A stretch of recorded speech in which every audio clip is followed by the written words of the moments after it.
आइए हिंदी का सबसे पहले विकास पढ़ते हैं कि हिंदी की उत्पत्ति कहाँ से, हिंदी आया कहाँ से ना। देखिए हिंदी कोई भाषा थी तो हिंदी बना कहाँ से, सबसे पहले हिंदी को समझे। देखिए हिंदी जो होता है यह फारसी भाषा का शब्द है। किसका शब्द है? फारसी भाषा का देखो फारसी जो होता है, फारसी जानते हो? फारसी। देखो एक भाग आपको विश्व में दिखाई देगा, फारस की खाड़ी। ध्यान से देखो, इसमें आपको दिखाई देगा यहाँ पर यह जो है फारस की क्या है, खाड़ी, इसी जगह है ना। अब यहाँ से देखो फारस की खाड़ी पे जो भाषा बोली जाती थी फारसी, यानी कि यहाँ के लोग जो रहते थे वो भाषा का प्रयोग कौन सा करते थे? फारसी। तो देखो फारसी जो बनी तो यह भारत में जो था, भारत में देखो एक तो नदी दिखाई देगी आपको, कौन सी नदी दिखाई देगी? गंगा। गंगा। सिंधु। सिंधु। नहीं दिखाई दे रहे? आइए आपको दिखाते हैं, देखो यहाँ पर ध्यान से। हाय देखो नदी लिखा गया यहाँ पर सिंधु, दिख रहा है जी? देखो ध्यान से, देखो यह नदी यहाँ से आती है, यह निकली कहाँ से? मानसरोवर झील से। देखो इस नदी कहाँ से आ रही है, आपको दिखा रहे ध्यान से देखो। यह मानसरोवर झील राजस्थान से देखो यहाँ से निकली ऐसे ऊपर से, यहाँ से जाते जाते यह पाकिस्तान से प्रवेश करते हुए जाके अरब सागर में गिर जाती है। कहाँ गिरती है? सागर का नाम है अरब। अगर आपको दिखाएं तो ये पूरे वर्ल्ड के मैप में यहाँ से यह नदी निकलते हुए इस तरह पाकिस्तान से आते हुए यहाँ पर गिर जाती है। समझ रहे हो ना? अरब सागर में गिरेगी तो देखिए जो इस सिंधु नदी इसके इस साइड जो लोग रहते थे, तो सिंधु नदी से जो फारस वाले आते थे तो ये सब क्या कहते थे? सिंधु। क्या कहते थे? ध्यान समझिएगा, सिंधु क्या है? दिखाई दे रहा है ना? तो इस सिंधु को जैसे बोला जाता है, अब इसकी जरूरत नहीं पड़ेगी, बस आप इतना समझिए। फारस की खाड़ी वाड़ी समझ लेना, इसको रख दो। देखो ध्यान से, जो हिंदी है यानी कि सिंधु, कौन सी नदी थी? सिंधु। तो देखो जो फारस वाले अर्थात अरब वाले हुआ करते थे ना, ये सब सा को क्या बोलते थे? हाँ। क्या बोलते थे? हाँ। और ये धनुष वाला ध है ना, तो इसको क्या बोलते थे? द। क्या बोलते थे? द। तो देखो हा है, हा पे छोटी की मात्रा लगा दो, और इस पे देखो बड़ी की मात्रा देखो, सिंधी बोलते थे यहाँ के जो लोग रहते थे, सिंधी भाषा बोलते थे। क्या बोलते थे? सिंधी भाषा। सिंधी। तो इस द के जगह हा लगा दी तो सिंधी से क्या बन गया? हिंदी। क्या बना? हिंदी।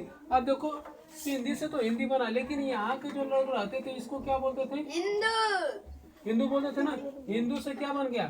सिंधी। और क्या बन गया? हिंदी। हिंदू से क्या बन गया? हिंदू। ठीक है ना? भाषा देखो सबसे पहले भाषा हुआ करती थी सिंधी, सिंधी से बना हिंदू, हिंदू से क्या बना? हिंदी। हिंदू, अच्छा हिंदू, फिर इसके बाद हिंदुस्तान बना। देखो ये जो भाषा का क्रम था, सबसे पहले बना हिंदू, हिंदू के बाद क्या बन गया? हिंदुस्तान। क्या बना? हिंदुस्तान। हिंदुस्तान। अच्छा तान शब्द क्या होता है आपने आप में समझिएगा। तान का मतलब क्या होता है? स्थान। ऐसे समझिए जैसे भारत का नक्शा है, देखो ध्यान से, ये क्या है जी? भारत का नक्शा है ना। ऐसे मान लीजिए भारत का क्या बना दे मैप, भारत का क्या समझिए, भारत का ऐसा क्या नक्शा दिखाई दे रहा है ना। मान लीजिए भारत का क्या नक्शा, तो यही सिंधु नदी यहाँ से ऐसे ही बहती थी ना, तो यहाँ पर जो रहते थे इनको बोलते थे सिंधुवासी। सिंधु, देखो सिंधुवासी से क्या था? हिंदूवासी बने से ना। देखो यह सिंधु बताए, स का उच्चारण जैसे सिंधु लिखा जाता है ना, सिंधु। तो देखो स के जगह सब क्या बोलते थे? हाँ। आई ध के जगह क्या बोलते थे? द। तो सिंधु से क्या बन गया? हिंदू। और मिलकर क्या बना? अब इसी में देखो जो मतलब सिंधु नदी के पास जो लोग रहते थे क्या करते थे? सिंधु नदी के पास जो लोग रहते थे मतलब सिंधु नदी पे जो रहेंगे, जिसे नहीं कहते कि कुछ लोग बैठे तो साधु महात्मा का स्थान होता है ना। अगर मान लीजिए कोई मंदिर में बैठा है तो कहेंगे देखो मंदिर में किसका स्थान है? साधु का स्थान है या पुजारी का स्थान है बैठने के लिए। आप लोग यहाँ बैठने के लिए पढ़ रहे हो तो ये आप लोगों का क्या स्थान है? ठीक है ना? बैठे हो कहीं पर तो अपने स्थान में बैठे हो ना। तो ये जो यहाँ रहते थे तो ये बोला जाता था सिंधु नदी के जो किनारे रहते थे तो इसको बोला जाता था सिंधु। और स्थान को इस शब्द क्या बोलते थे? तान। अरबी भाषा में क्या बोला जाता था? तान। ठीक है ना? ये तान शब्द जो था, इन शब्दों को मिलकर क्या बन गया? हिंदुस्तान। अब देखो हिंदुस्तान जो था, हिंदुस्तान, यह किन शब्दों से मतलब ये जो अरब वाले खास करके थे यह सब नाम दिए हिंदुस्तान। देखो अब ये भारत का नक्शा दिखाई देगा आपको। यह सिंधु नदी है, नदी के पास जितने लोग रहते थे इनको क्या बोला गया? बताइए। हिंदुस्तान। सिंधु, अरे जो सिंधु नदी के किनारे रहते थे स का उच्चारण नहीं कर पाते थे, ह का उच्चारण नहीं कर पाए, तो इसलिए ध का नहीं कर पाए, तो इसलिए इसका क्या नाम दे दिए? हिंदू। और क्या बन गया? हिंदुस्तान। देखिए प्रताप नारायण मिश्र एक हिंदी के लेखक थे। उन्होंने अपने कविता में लिखा हिंदी हिंदू हिंदुस्तान। अब देखो भारत का जब संविधान बनाया जा रहा था, आप लोग 26 जनवरी को क्या मनाते हैं? 26 जनवरी। बोलते हो ना? तो देखो 26 जनवरी को होता है भारत द्वारा अपना संविधान लागू किया गया था। समझ रहे हो ना?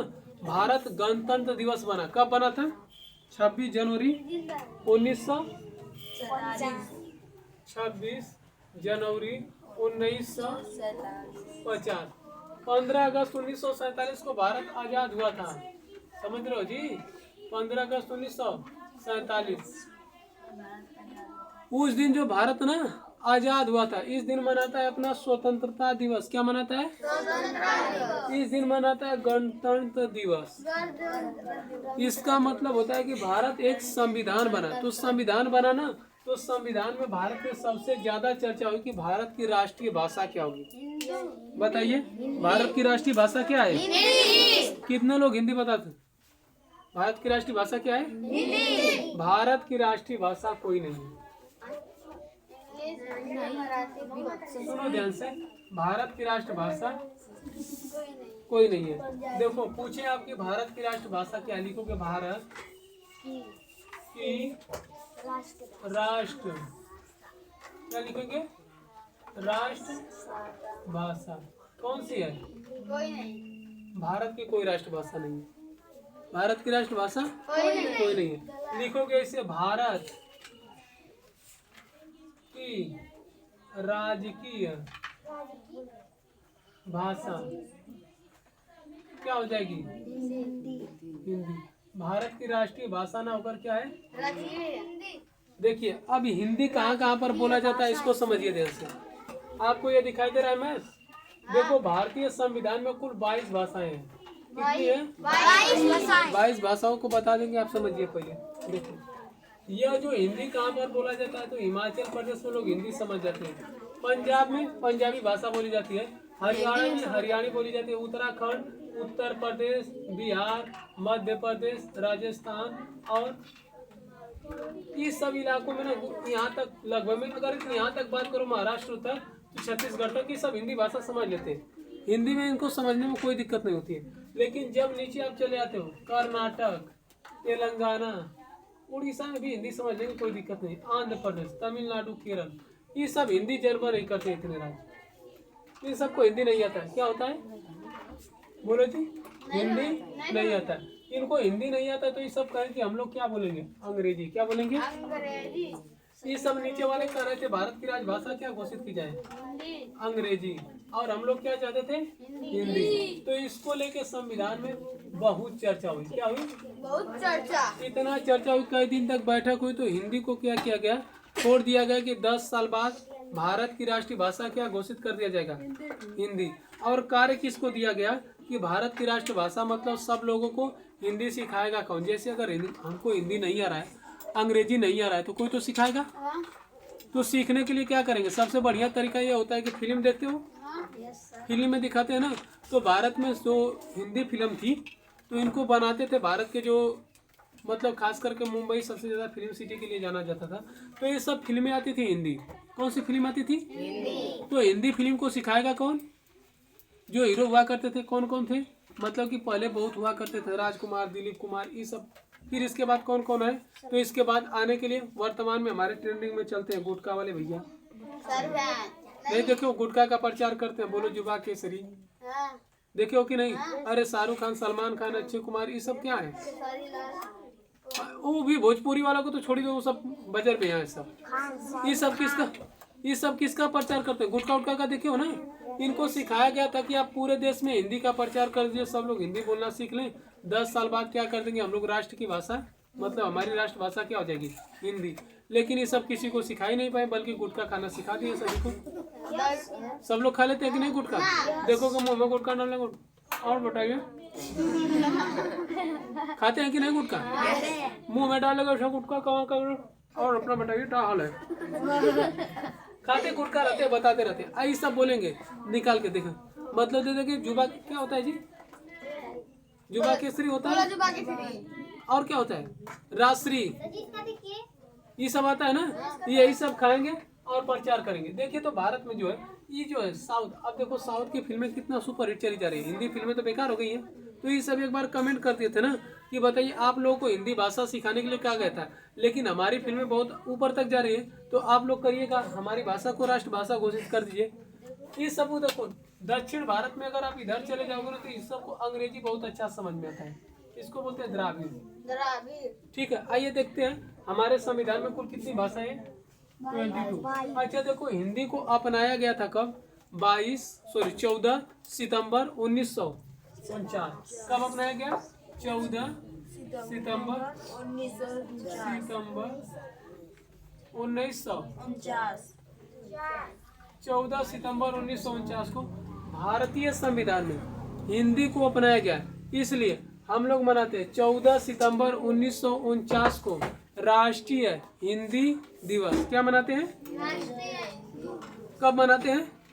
सितंबर 14 सितंबर 1949। इसके बाद मनाया जाता है 10 जनवरी। 10 जनवरी को 10 जनवरी को क्या मनाते हैं हम लोग? राष्ट्रीय हिंदी दिवस। क्या मनाते हैं? राष्ट्रीय हिंदी दिवस। देखो सॉरी जी, 10 जनवरी को अंतर्राष्ट्रीय हिंदी दिवस मनाते हैं। क्या मनाते हैं? अंतर्राष्ट्रीय हिंदी दिवस। ठीक है, अब देखो भारत में 22 भाषाएं कौन कौन सी है? देखिए जम्मू कश्मीर में एक भाषा बोली जाती है जिसका नाम क्या है? 22 भाषाएं हम लोग लिखते चले ना। समझो देखो भारत में कौन कौन सी भाषाओं को मान्यता प्राप्त है। कश्मीर में कौन सी भाषा बोली जाती है? कश्मीरी। कौन सी है जी? कश्मीरी। सबसे पहले भाषा कौन सी आ गई? कश्मीरी। अब कश्मीर से जब नीचे आओगे तो यहाँ पर पंजाब है। पंजाब में कौन सी भाषा बोली जाती है? पंजाबी। देखो तीसरे नंबर पर जब इसके जस्ट नीचे आ जाओगे तो उत्तर प्रदेश में कौन? उत्तराखंड। उत्तराखंड में कौन सी भाषा बोली जाती है? संस्कृत। ठीक है, चौथे स्थान पे। नीचे आओगे तो इसके बाद उत्तर प्रदेश है। उत्तर प्रदेश की हिंदी, उत्तर प्रदेश में कौन सी भाषा बोली जाती है? हिंदी। और इसके बाद कौन सी बोली जाती है? उर्दू। भोजपुरी से मैच खाती है जी उर्दू। कौन सी हो जाएगी? उर्दू। 5 भाषाएं हो गई। अब इसके बाद देखो बिहार में भी हिंदी बोली जाती है, भोजपुरी। भोजपुरी भारत की मतलब कि संविधान में नहीं है ना। इसके बाद आओगे असम। क्या है? असम में कौन सी भाषा बोली जाती है? असमिया। ठीक है, 7वां देखो। इसके बाद आ जाओगे उड़ीसा। दिखाई दे रहा जी? उड़ीसा में कौन सी भाषा बोली जाती है? उड़िया। कौन सी भाषा बोली जाती है? उड़िया। ठीक है, 8वें नंबर पे। अब देखो उड़ीसा के बाद आओगे गुजरात। गुजरात में कौन सी भाषा बोली जाती है? गुजराती। गुजराती भाषा होता है ना। 9वें स्थान पे। महाराष्ट्र में आओगे तो मराठी। क्या बोलते हैं? मराठी। इसके बाद नीचे आओगे कर्नाटक में कौन सी भाषा बोली जाती है? कन्नड़। कौन सी बोली जाती है? कन्नड़। कौन सी भाषा बोली जाती है? कन्नड़। 11वां देखो। फिर इसके बाद आते हो तेलंगाना में तो कौन सी भाषा बोली जाएगी? तेलुगु। ठीक है, आंध्र प्रदेश और इसमें तमिलनाडु में इस जगह बोली जाती है कौन सी भाषा? देखो कन्नड़, तेलुगु। फिर इसके बाद आता है तमिलनाडु में तमिल। कौन सी आती है? तमिल। कितना भाषा हो गया जी? 12। अब देखो 13वां भाषा। इसके बाद जो है केरल होता है। केरल और यहाँ पर अंडमान लक्षद्वीप में, लक्षद्वीप इस जगह बोली जाती है मलयालम। कौन सी भाषा बोली जाती है? मलयालम। ठीक है, कन्नड़, तेलुगु, तमिल और इसके बाद मलयालम। देखिए कन्नड़, तेलुगु, तमिल और एक भाषा बोली जाती है इसी जगह जी। मतलब कि महाराष्ट्र, कन्नड़, तेलुगु, तमिल और एक और होता है जी तमिल, तेलुगु। अच्छा तेलुगु लिखिए ना। कन्नड़, तेलुगु, तमिल और कौन सा छूट गया जी? राजस्थान। राजस्थानी नहीं बोली जाती जी। अच्छा एक और भाषा कौन सी है? उर्दू भी हो गया, हिंदी भी हो गया, संस्कृत, पंजाबी, असमिया, उड़िया। अच्छा बंगाली छूट गया है। हरियाणा। क्या? कौन सी भाषा बोली जाती है? देखो बंगाल, पश्चिम बंगाल में जो होता है यहाँ पर भाषा बोली जाती है 14वें नंबर पर लिख लेना बंगाली। कौन सी भाषा हो जाएगी? बंगाली। देखो 14 भाषा हो गई। अब इसके बाद संविधान में संशोधन कर करके भाषा जोड़ी गई। 21वां संविधान संशोधन 1967 के द्वारा, मतलब 21वां संविधान में जो किया गया संशोधन किया गया, और 1967 में एक भाषा जोड़ी गई जिसका क्या नाम था, सिंधी। कौन सी भाषा थी, सिंधी, ठीक है ना, सिंधी भाषा को जोड़ा गया। फिर अब देखो याद करने का, इसको हम लोग ट्रिक अपनाएंगे। क्या अपनाएंगे, ट्रिक। समझिए ध्यान से कैसे हम याद करेंगे ना। देखो इसको याद करते हैं। 71, क्या लिखे, 71 नेपाली, क्या लिखेंगे, नेपाली। मणि को लाएं, क्या किए, मणि को लाएं, 71 नेपाली मणि को लाएं। 92 बदमाश, बदमाश। 71 नेपाली मणि को लाएं, 92 बदमाश चुरा ले गए। क्या कहें, ले गए। समझिए ध्यान से।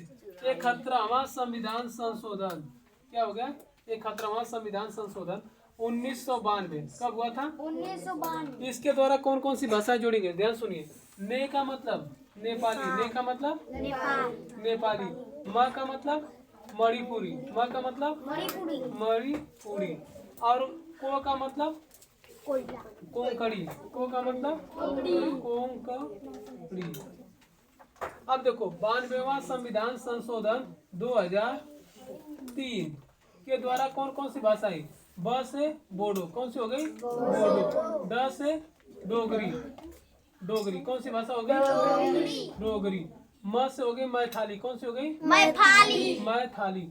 स से हो गई संथाली, कौन सी हो गई, संथाली। अब देखो 14 भाषा ही हो गई, एक मिला के 15 हो गया।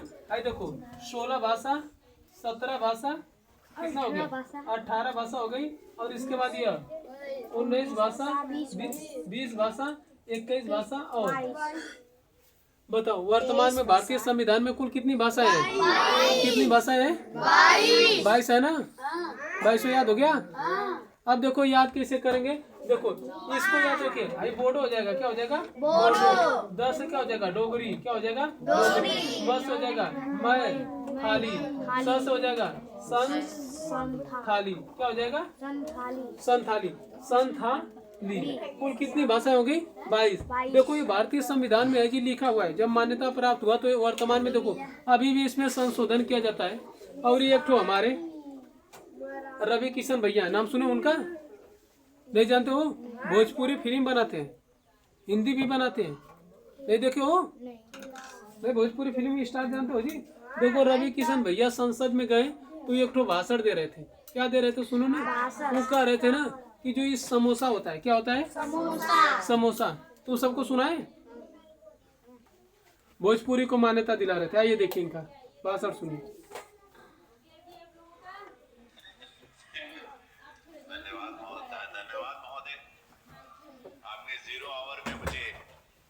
सुनिए ध्यान से। इस मामले को उठाने की अनुमति दी, इसके लिए मैं आपको धन्यवाद देता हूँ। हमारा भारत वर्ष दुनिया का सबसे बड़ा आबादी वाला देश है महोदय। यहाँ पर छोटे छोटे कस्बों से लेके बड़े बड़े महानगरों में देश की यही अब चर्चा रहेगी, होटल जिसमें प्रतिदिन करोड़ों लोग भोजन करते हैं। ढाबों और होटल के स्थान और स्तर के अनुसार खाद्य पदार्थों सुनाई दे रहा है ना, मूल्य ग्राहकों से लिया जाता है। कहीं 5 स्टार का बड़ा पाव खाएंगे, मुंबई में अलग है, 5 स्टार में जाओ उसका अलग है। कहीं समोसा यहाँ चांदनी चौक पे सस्ता मिलता है और कहीं गोरखपुर में मिलता है, तो गोल बाजार में अलग। हर जगह पे 5 स्टार होटल में उसका रेट ज्यादा होगा। किसी भी ढाबे या होटल में किस वस्तु की मात्रा क्या होगी ये मानकीकरण नहीं किया गया। कहीं कटोरी भर छुट्टा में दे देला, कहीं बड़का मिला ना, कहीं छोटा समोसा मिलता है, कहीं बड़ा मिलता है। ये आज तक हमको भी समझ में नहीं है। इतना बड़ा बाजार जिसमें करोड़ों की संख्या में ग्राहक हैं, बिना किसी रूल्स और रेगुलेशन के लिए चल रहा और किसके साथ चल रहा है। हमारे यशस्वी प्रधानमंत्री जी ने पिछले 11 वर्षों में देश के विभिन्न क्षेत्रों में युगांतकारी परिवर्तन किए, लेकिन अभी तक ये क्षेत्र छूता है। अंततः मैं आपके माध्यम से सरकार से मांग करता हूं कि छोटे ढाबे से लेकर सामान्य होटल, अच्छे रेस्टोरेंट फाइव स्टार होटल्स आदि सभी स्थानों पर मिलने वाले खाद्य पदार्थों के मूल, गुणवत्ता और उसकी मात्रा को निर्धारित करने के लिए कानून बनाना चाहिए ताकि देशवासियों को उचित मूल्य पर सही मात्रा में गुणवत्ता युक्त खाद्य समझ रहे हो? बैठो हम बताते हैं। देखो ये कह रहे हैं इनका देश में सबसे बड़ी समस्या आज यह रह गई है कि समोसा जो है हर जगह इसका समोसा का एक तो रेट फिक्स किया जाए। क्या किया जाए? रेट। समोसा कहने का ही मतलब है कि इनका समोसा जो है कहीं पर बहुत महंगा मिलता है तो कहीं सस्ता मिलता है। ये मोदी बाबा या मतलब हमारे सरकार लोग नहीं कह सकते हैं कि हर एक स्कूल पर एक पॉलिसी अपना दिया जाए एजुकेशन का। समझ रहे हो कि हर एक स्कूल पर एक ही बुक लगे। समझ रहे हो ना? एक बुक लगे और एक ही फीस रहे। जितना सरकारी स्कूल में फीस है उतना प्राइवेट स्कूल में करिए। बताइए। अरे ठीक है जी, आप सरकारी स्कूल बंद करें कुछ भी करिए उससे हमसे मतलब नहीं है, लेकिन 2 रुपया फीस लगता है सरकारी स्कूल में तो 2 रुपया प्राइवेट स्कूल में करिए। करिए सब कुछ बढ़िया से टीचर पढ़ाएंगे सब। लेकिन नहीं, इसके बाद बेटी बचाओ बेटी पढ़ाओ। देखो उनका भाषण है कि बेटी बचाओ बेटी पढ़ाओ। आपको भी पता है कि बेटियों को लोग पढ़ाने नहीं देते हैं, मालूम है ना? तो आप बेटियों के लिए कम से कम कर दीजिए कि उनको फ्री एजुकेशन है। जब तक लड़कियां पढ़ना चाहे उनके लिए 1 रुपया फीस नहीं लगेगा। समझ रहे हो? उनको कापी किताब की व्यवस्था मतलब सरकार कराएगी, मतलब 1 भी रुपया नहीं लगे जब तक पढ़ाएंगे तब तक। तब ना बेटी बचाओ बेटी पढ़ाओ का नारा सही रहेगा। आपकी कहने से कुछ होता है? बस मोदी बाबा कह दिए हैं बेटी बचाओ तो पढ़ाए कौन? इतना पैसा कौन रखा है? गांव की तो समस्या यही है, पैसा रहता तो सब लोग पढ़ाते। अभी एक तो हमारे गांव की लड़की थी, उसको हम कहे कि हाई स्कूल पढ़ने के बाद ठीक है सुनो चाहे जो हो, उसको आगे कहें कि इंटर कर लेना बायो से, इसके बाद क्या करना तुम डी फार्मा कर लेना, ठीक है, या जो भी करना मतलब डॉक्टरी का कोर्स कर लेना। तो जाके घर कहीं पढ़ने के लिए तो घर वाले कहें कि हम नहीं पढ़ाएंगे, आके रो रही थी इसी जगह। अब देखिए घर वाले को दिक्कत है या तो इतना ज़्यादा पैसा लगता है या जो भी है। अब बताइए क्या कर सकता है कोई? मोदी बाबा कर दिए बस बेटी पढ़ाओ। 5 किलो खाली भात दे दिए। हाँ बेटी पढ़ाओ, 5 किलो भात मिल रहा है, कोई समस्या नहीं है। वो में 3 किलो काट लिए। आगे देखो, इधर देखो। अब इसके बाद आप लोग लिखिए भाषा कहते किसे। चलो जी अपने टॉपिक पर आओ, लिखो भाषा। देखो भाषा होता क्या है, लिखो सब लोग भाषा। लैंग्वेज भाषा क्या होता है? देखिए भाषा कहते किसे? भाषा एक प्रकार का माध्यम है। माध्यम समझते हो या साधन? भाषा एक प्रकार का क्या है? साधन कर सकते हैं या माध्यम, जिसके द्वारा मनुष्य अपने विचारों को आपस में और भाव या विचार जो भी कर सकते हो आपस में आदान प्रदान करता है। लिखिए तो भाषा, सब लोग लिखिए भाषा एक प्रकार का माध्यम है जिसके द्वारा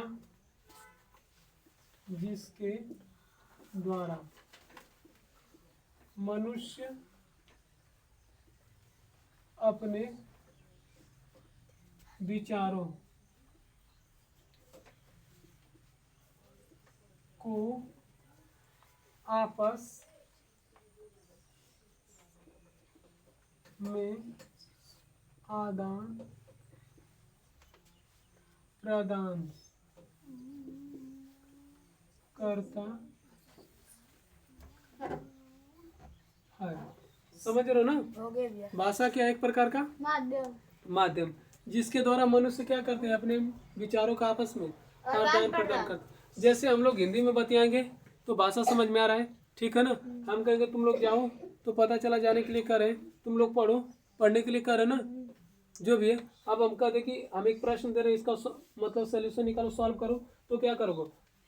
आप लोगों को समझ में आ रहा है कि हम कुछ कर रहे हैं कुछ करने के लिए, ठीक है? अगर इसी भाषा को हम अगर आपको ऐसी भाषा में बोलो कि कुछ समझ में ना आए तो क्या होगा? आप लोग कुछ समझोगे? नहीं समझोगे ना। यानी ऐसी भाषा बोलते जिसके द्वारा मनुष्य अपने विचारों का आपस में आदान प्रदान न कर सके तो वो भाषा नहीं होगी। जैसे हमारी एक भाषा होती है और एक भाषा होती है, जैसे कुत्तों की भाषा, उनकी भाषा वही समझते हैं। अगर कुत्ता कोई जा रहा है रास्ते में 2 डंडा मार दोगे बताइए, गरियाते हुए जाएगा, गरियाता है ना। जैसे भी बोलेगा उसकी भाषा अपना बोलते हुए जाएगा, दूसरे को बताता है मत जिया वो बहुत हरामी है, 2 डंडा मरला, और सब आएंगे और ढेर मार दोगे तो वो गरियाएगा, सबको बुला के लाएगा फुल गरिया। अरे जो भी होता है भोंकने की भाषा, अच्छा वो आपको आशीर्वाद थोड़ी देगा, कुछ तो बोलेगा, तो उसकी अपनी भाषा होती है कि नहीं, यानी कुत्ते की अपनी भाषा होगी। जैसे इसके बाद भैंस होता है ना, उनकी भाषा एक अलग होती है, वो सब अपने में समझती हैं।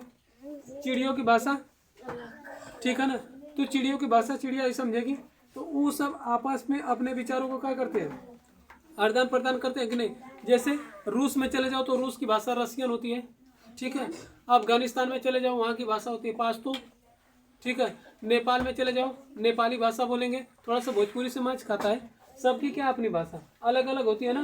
तो इस भाषा में हम लिखेंगे, जैसे हिंदी भाषा आप लोग समझ लेते हो, बोलो जी। हम भाषा लिखे कौन सी, हिंदी। जैसे में क्या लिखे, हिंदी। हिंदी आप लोगों को आता है, अंग्रेजी समझ जाओगे, अंग्रेजी में भी कोई बोलेगा तो अंग्रेजी भाषा। देखो आदि क्या होती है, सब भाषाएं होती है। अरे ठीक है, नहीं समझोगे तो कोई ट्रांसलेट करने वाला तो रहेगा, भाषा समझे जी।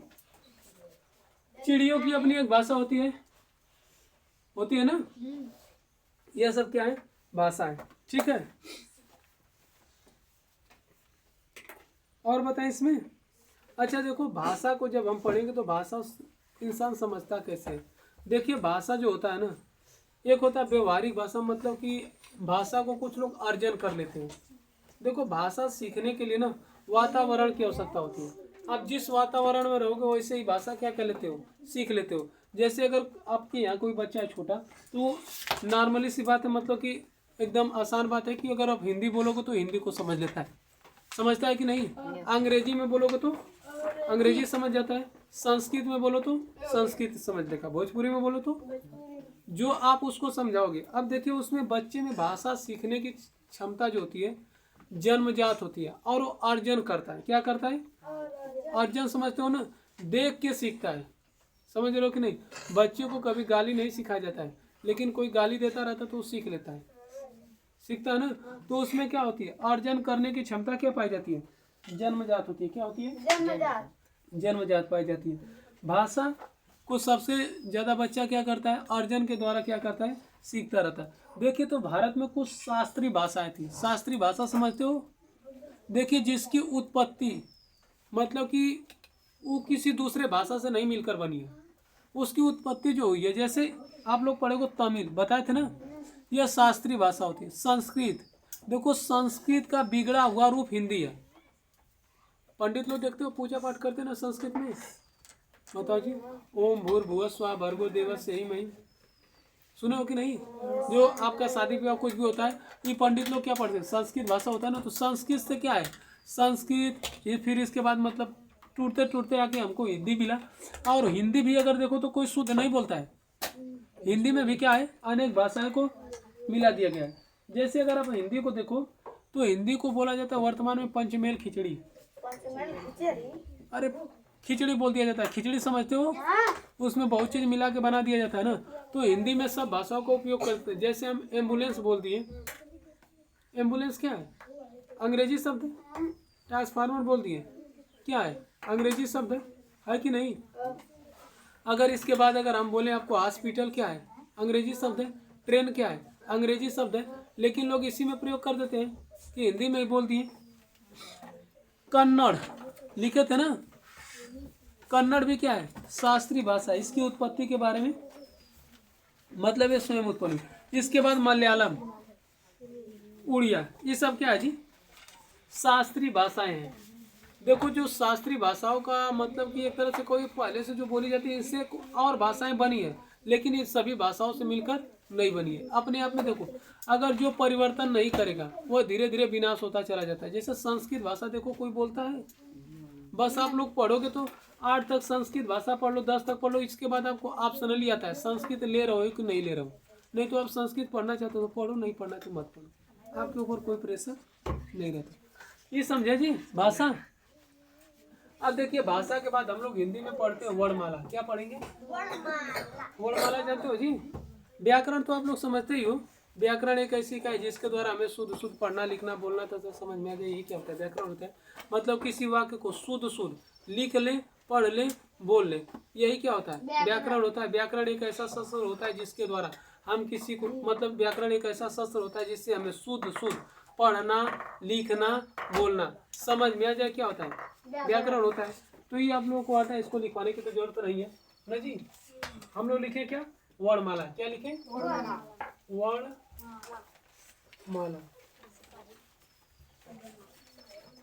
देखिए वर्णमाला किसे कहते हैं, वर्ण मतलब अच्छा, अब माला मतलब माला जो पहनते हो आप लोग, इसी को क्या कहेंगे, वर्णमाला। यानी अगर अक्षरों को हम लिख रहे हैं तो जो आएगा यही क्या होता है, वर्णमाला होता है ना।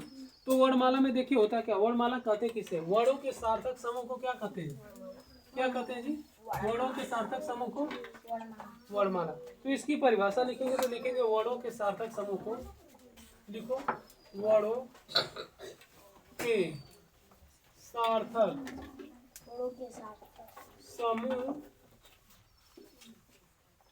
को वर्णमाला कहते हैं। वर्णमाला कितने प्रकार का होता है, तो दो प्रकार का होता है। कितने प्रकार का होता है, दो। कौन कौन सा होता है, एक होता है स्वर, क्या होता है, स्वर, और दूसरा क्या होता है, व्यंजन। आप देखो दोनों से मिलकर ही बना है वर्णमाला, एक स्वर होता है और क्या होता है, व्यंजन। देखो स्वर कहते किसे, स्वतंत्र रूप से उच्चरित होने वाले ध्वनियों को क्या कहते हैं, स्वर। यानी जो स्वतंत्र रूप से उच्चरित हो उसे क्या कहते हैं, स्वर। स्वतंत्र रूप से उच्चारित होने वाली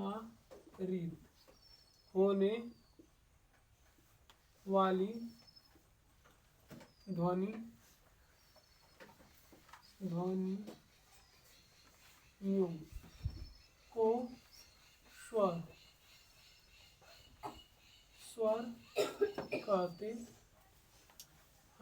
मतलब स्वर क्या होता है, यह स्वतंत्र रूप से उच्चरित होता है, जैसे अ, आ, ई, ए, आय, ओ, औ।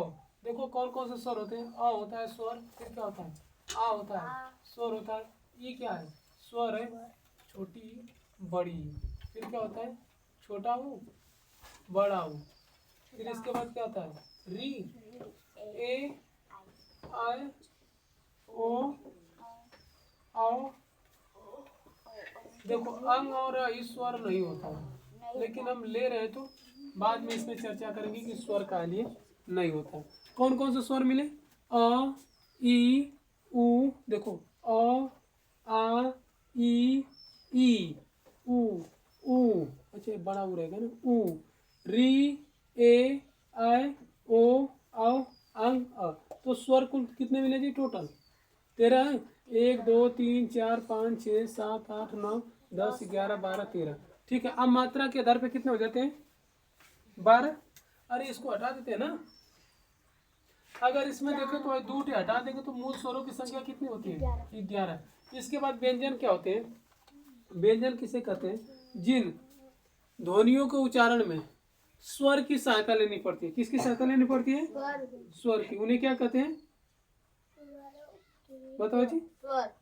देखो जिसमें स्वर की सहायता लेनी पड़ती है उन्हें क्या कहते हैं, व्यंजन। तो व्यंजन को हम लोग क्या करेंगे, कल पढ़ेंगे, व्यंजन को हम लोग कल पढ़ लेंगे।